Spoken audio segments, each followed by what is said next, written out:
Hello, and to kick off our challenge, I'm going to talk about how to prepare for a month-long grocery trip.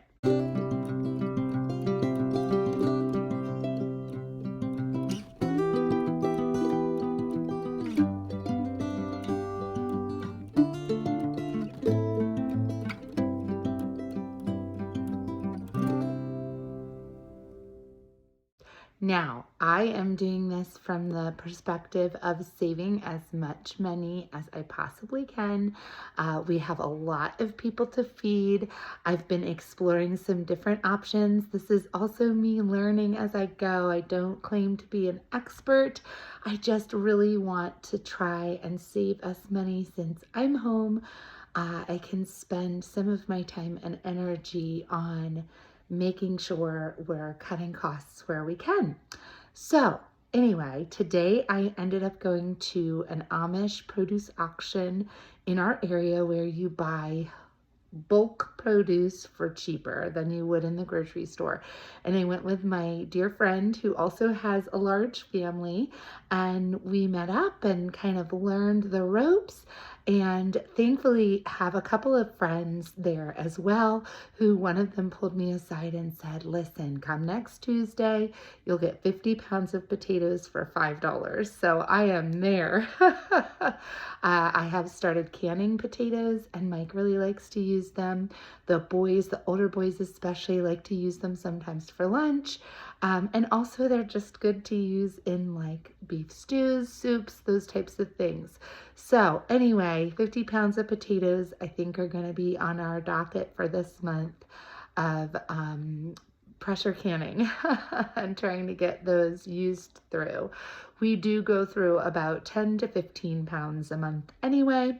So, and that's if it's a short or a small potato month. So on the ones when we use more potatoes, obviously we use more than that, but that's like, we don't have them often. They do kind of add an extra element. But when we do, we use a lot because there are a lot of us. So I'm thinking I'll probably can up about 30 pounds and then use 20. So anyway, I'm excited to save money in that way.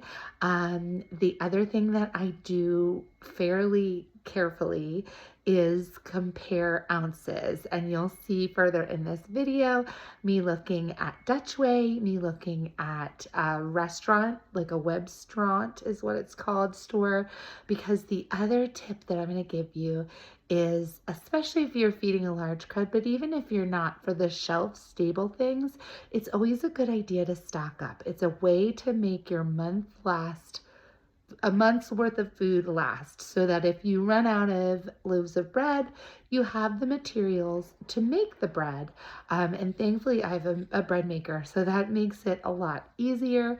But having those shelf stable materials in case, or like say you're out of snacks for your kids' lunches, you can throw together some chocolate chip cookies, or, I am going to also be investing in some bulk popcorn this time because we have an air popper and it's such a quick process. And then I can just put those into Ziploc bags, and those are perfect with lunch, and everybody likes popcorn. Now, the one caveat to that is my 1-year-old is not eating popcorn because we don't want her to choke on it. So she has to have kind of an alternative in her backpack lunch bag. But that would be when another homemade treat or snack could come into handy. So having ingredients in bulk, especially the ones that are shelf stable, that aren't going to cause, that aren't going to rot or go bad throughout the month. One of the things that I've been doing for a long time now is doing that with our flour and our rice. So we are almost out of rice. We go through quite a bit of rice. So I am going to get that also in bulk. I buy about 25 pounds at a time, and that fits perfectly into a 5-gallon bucket. Another thing I'm going to be putting money down on this month to hopefully save us in the long run is some more of those 5-gallon buckets. Because when you have those, I haven't ever done sugar brown sugar or chocolate chips in bulk, and those things I want to do in bulk, and then the popcorn. So with those 4, I will need some more 5-gallon buckets. So investing in those. They are pest proof. They are easy to access. What I typically do is keep a smaller portion of it upstairs. And when I run out, I send a little person downstairs with that smaller container and have them in like a little 1/2 cup measuring cup and have them just kind of dump it in. And it's good practice for them. That's good fine motor skills. Like, it's all good learning for them.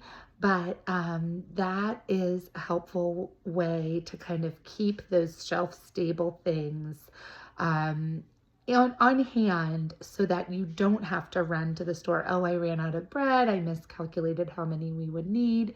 To have those on hand is a really good thing. The other thing that I'm going to be doing a little bit more of, I'm starting to jump back into the freezer cooking. I do, even when I was kind of taking a break from it, I would ground beef and chicken, like cook chicken up, or at least freeze it in pouches that were smaller so that I could cook it a little easier and quicker. So I am getting more into the meal prepping. One of the things that I'm starting to do every time we go to Costco is get the rotisseries and then make stock with that and then can the stock. I have some more pint jars this time, so I might be able to do pints of stock, which I like for rice recipes that might call for stock instead of water, but they typically don't call for more than 2 cups of stock. So that 2 cups will come into handy, but I also like having the quart-sized ones for when I make stew or soup. It makes it that I have to open less jars. So anyway, that's going to happen this time as well. I also have some rotisserie chicken that we got this past week to kind of get through the week. And so I'm probably going to make stock twice, or either do chicken and ham stock, because we also are going to have ham on Easter. So these ways of kind of using every bit of what we're buying and making it shelf stable so that I can use it when I need it is really helpful as well. But again, today I'm going to be doing some voiceovers through what I've already videotaped of ways that I kind of plan. I do look at per ounce. I do quite a bit of comparison between 3 different stores. Dutch Way, I basically know is going to be my meat. There is not another store that sells it cheaper at the bulk prices, and I never buy meat there that is not on sale that week. So they have really good sales. They're kind of like a larger farmer's market. And so whatever animal they're butchering, I know it's kind of tricky to think about, but whatever animal they're butchering that week or that month is going to be on a very discounted price. So, and they do typically with ground beef have that on sale pretty much every month.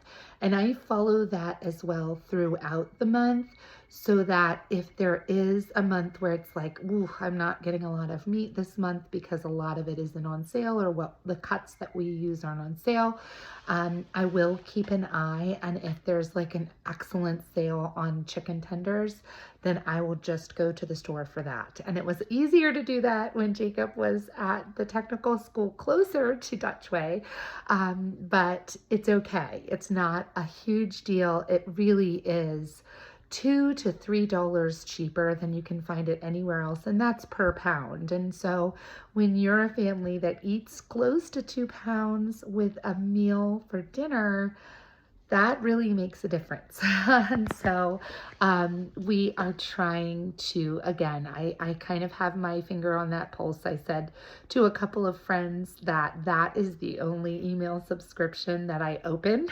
whenever I get it.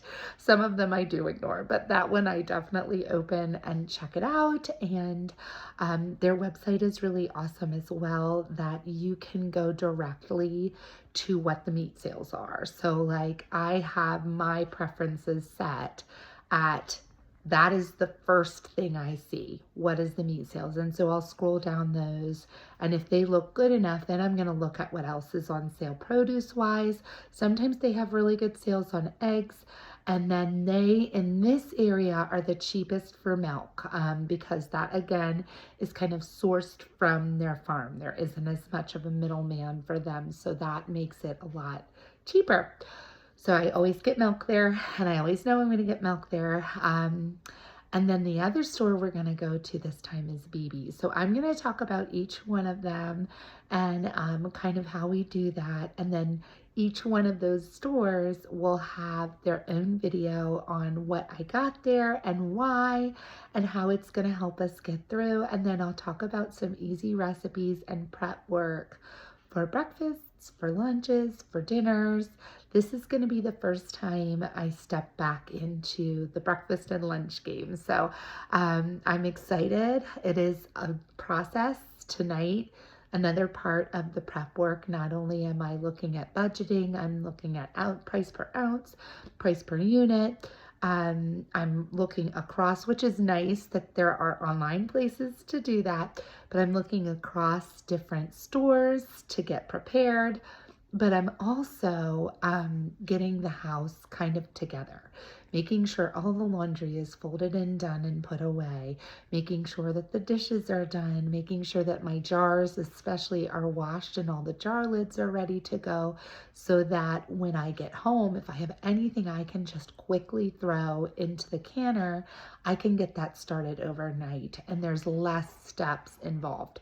If I have to do too much once I get home and I'm already exhausted, I'm not going to do it. But if it's just plop it into the jar that's already washed and sanitized, that's going to be the type of thing that gets done or is more likely. I'm not going to promise anything. I'm not a robot. Obviously, if I come home way too exhausted, I'm not going to do it, but I'm trying to set myself up and really prepare for it to be more seamless.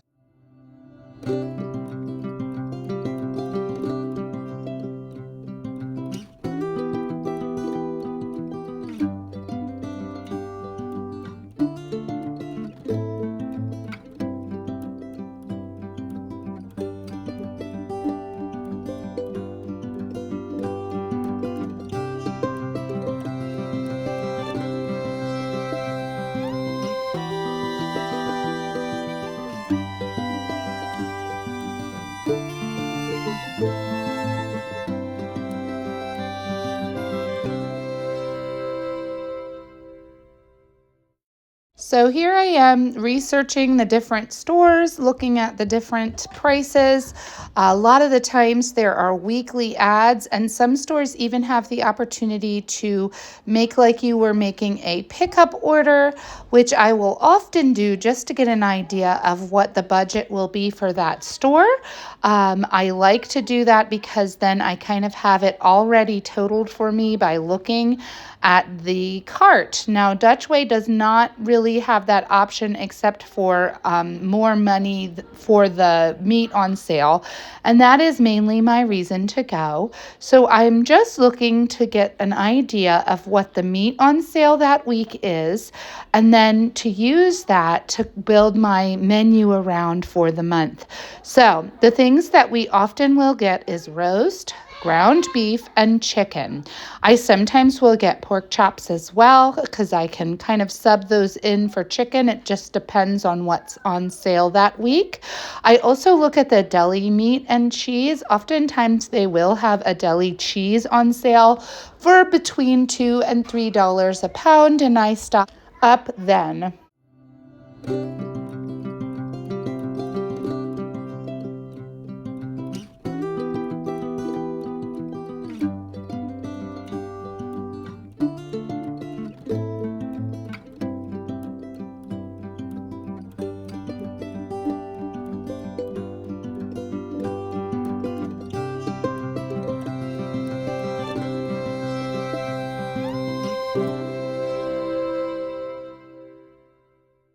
Section, I am looking up the different bulk flowers online.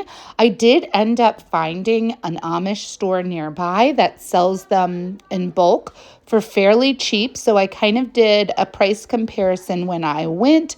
That is the one place that isn't going to have an online type ad because they don't really do too much with the internet and electricity. So I was able to go, I took some pictures of the different things they'd offered, and I think they're comparable to this Webstaurant store, and there's no shipping and handling. So I think from this point forward, that's where I'm going to go. I did end up getting flour at the Walmart because it was comparable to this.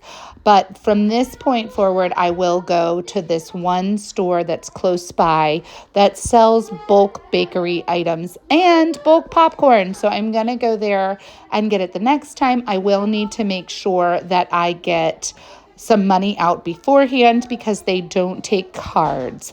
So that's the only downfall, is I kind of have to know how much I want to spend there and get the money out. But I think it is comparable to most of these online bulk type places.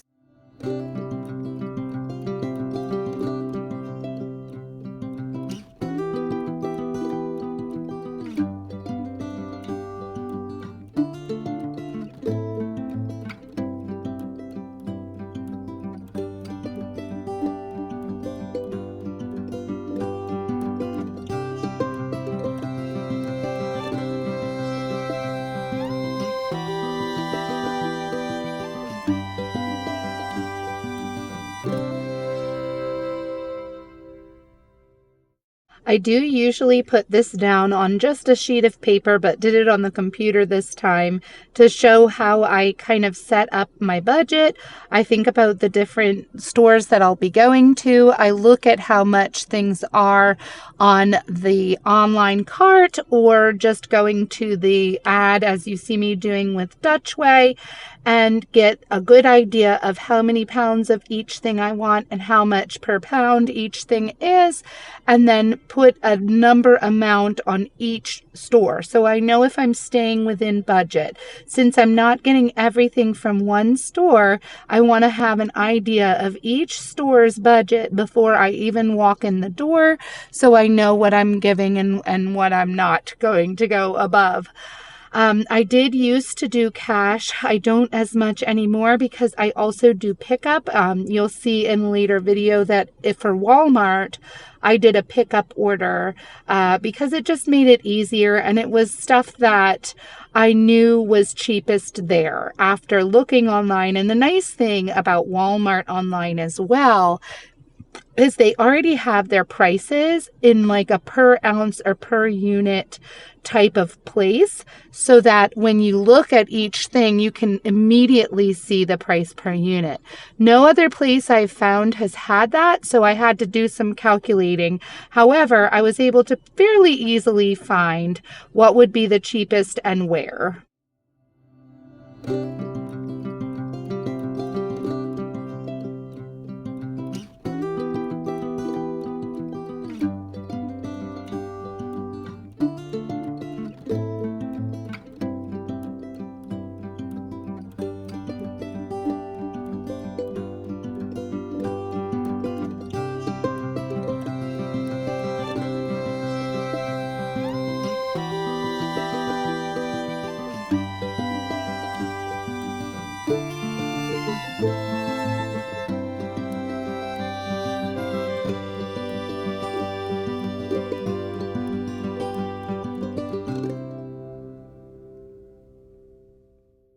Was a messy kitchen. Anyway, I did get it all cleaned up and I'm doing laundry. This is also part of my prep work because if I come home to a clean house, it's much easier to get started on any kind of cooking or preparing for the food. So I included this just to show that this is also part of how I prepare for that month-long cooking. I hope you enjoy, and I hope that you join me in this Inflation Buster challenge. It has been difficult. I mean, it's been reported across the world, the percentage of raise that the money needed to pay bills, as well as just the money needed to cover groceries, is significantly higher than any jump that I've been alive for. So it definitely is something we're dealing with, and I'd love to share what I'm learning in order to feed my family. So enjoy, and if this is your first time, please like and subscribe. I'd love to have you join our journey. I'm going to be posting every Tuesday and Saturday. And I'd love for you to join us as we explore ways to bust through inflation.